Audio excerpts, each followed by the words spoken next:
Hello guys, എല്ലാവർക്കും വീഡിയോയിലേക്ക് സ്വാഗതം. നമ്മുടെ ഇഷാൻ കിഷൻ ഒരു സംഭവം തന്നെയാണ് കേട്ടോ. ഒന്നുമല്ലായ്മയിൽ നിന്ന് ഒരു താരമായി മാറി. ഇഷാനെ നമ്മൾ ഒരു ബിഗ് സല്യൂട്ട് തന്നെ കൊടുക്കണം കേട്ടോ. സഞ്ജുവിന് എന്തോരം അവസരങ്ങൾ കിട്ടി, ഗംഭീർക്ക് കൊണ്ടുവരുന്നു. പക്ഷേ സഞ്ജുവിനും സാധിക്കാത്ത ഇഷാൻ കിഷൻ എന്ന പ്ലെയറിന് സാധിച്ചു.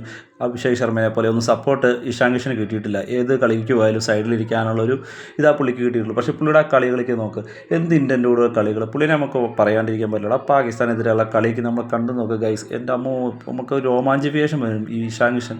എനിക്ക് ഇഷാൻ കിഷൻ്റെ കളി നേരത്തെ ഇഷ്ടമല്ലായിരുന്നു, പക്ഷേ ഇപ്പം പുള്ളിനെ ഒരു ഓട്ടോമാറ്റിക് ഒരു ആരാധകനായി മാറുക. അത്രയും നല്ല പെർഫോമൻസ് കാഴ്ചവെച്ചിരിക്കും. നമ്മൾ ആരെയും അങ്ങനെ പറയരുത്. നമ്മൾ ഇഷാൻ കിഷൻ ഒരു സംഭവമാണ്. ഋഷഭ് പന്തോ അല്ലെങ്കിൽ കെ എൽ രാഹുലോ പോലെയൊന്നുമല്ല. ഇഷാൻ കിഷൻ ഒരു സെൽഫ്ലെസ് പ്ലെയറാണ്.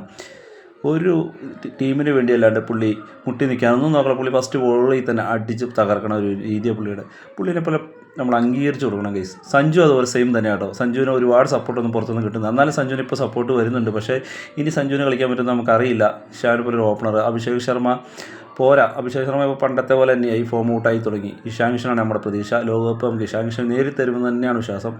പുള്ളി ഔട്ടായാൽ സ്കോർ കുത്തനെ കുറയുന്ന രീതിയായി മാറിയിരിക്കുക. എന്തായാലും ഇഷാൻ കിഷന് എൻ്റെ വക ഒരു ബിഗ് സല്യൂട്ട്. അപ്പോൾ നമുക്ക് അടുത്ത വീഡിയോ കാണാം. അതുവരെ ബൈ ബൈ.